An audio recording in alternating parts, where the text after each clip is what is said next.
Hi Griffins, Miss John's here. For those families who haven't met me yet, I'm Miss Johns. I'm currently teaching in Year 3, and this week it's my chance to do Sunday story time. So I've chosen for you one of my favourite books by Roald Dahl, The Twits. So I'm going to read my favourite chapter from that book as well, which is all about wormy spaghetti. I love the Twits because Mr. and Mrs. Twit, if you haven't read the book, they play tricks on each other. They're married and they play cunning and cheeky tricks on each other that are very, very funny. Chapter 7, The Wormy Spaghetti. The next day, to pay Mr. Twit back for the frog trick, Mrs. Twit sneaked out into the garden and dug up some worms. She chose big, long ones and put them in a tin and carried the tin back to the house under her apron. At 1 o'clock, she cooked spaghetti for lunch and she mixed the worms in with the spaghetti, but only on her husband's plate. There he is. The worms didn't show because everything was covered with tomato sauce and sprinkled with cheese, all my favourite. "Hey, my spaghetti's moving!"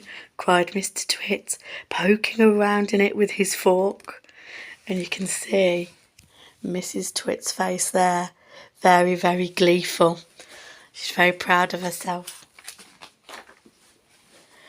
"It's a new kind," Mrs. Twit said, taking a mouthful from her own plate, which of course had no worms. "It's called squiggly spaghetti. It's delicious. Eat it up while it's nice and hot."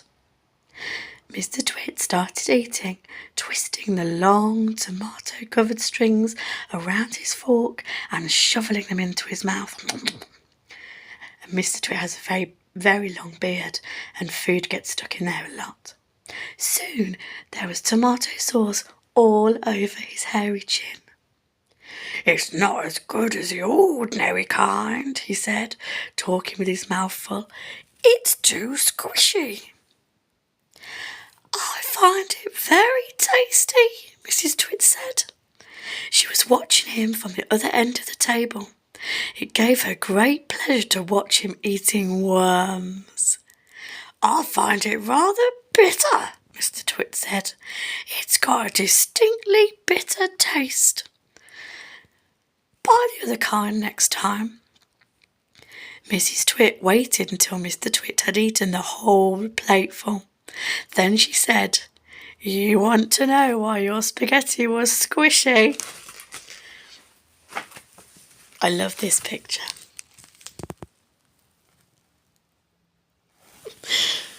Mr. Twit wiped the tomato sauce from his beard with a corner of the tablecloth.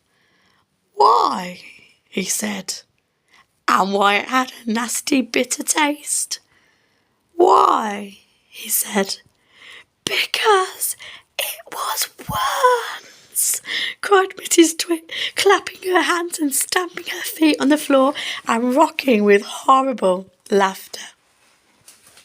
The next chapter, chapter 8, is all about the funny walking stick, and Mr. Twit gets his own back on Mrs. Twit.